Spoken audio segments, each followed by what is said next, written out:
जय जगन्नाथ समस्त को स्वागत जन भिडटी आरंभ करुच्ची भिडटी हूँ जातीय पताका उपर भावुँ भिडटी भल लगे लाइक सेयार निश्चित करेंगे। तो आम देश भारत ए देश आज स्वाधीन पृथ्वीर एक महान राष्ट्र रूपे भारत सुपरिचित आम भारतीय मैंने ए देश में जन्मलाभ कर भाग्यवान आम देशवासी स्वाधीनतार संकेत रूपे उड़ाऊे जातीय पताका।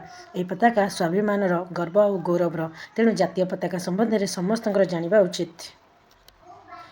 त्रिरंगा आमर जातीय पताका यह 3 रंग विशिष्ट मात्र अशोक चक्र घन नील रंगर मोट 4टी रंग जातीय पताकार अच्छी। जेते आकार जातीय पताका तैयारी हुए सबुठारु बड़ पताकार आकार लंब 21 फुट और ओसार 14 फुट। चेन्नई रे सेंट जॉर्ज फोर्ट रे पताका को उत्तोलन कर कारण ईस्ट इंडिया कंपनी भारत को आसला परे एही स्थान रे समानकर पताका यूनियन जैक प्रथमे उड़ाई सबुठारु सान जातीय पताका 6 इंच लंब और 4 इंच ओसार अटे। सबु पताका खदड़े तैयारी हेला बेले सभा सानटी रेशम तैयारी होता है।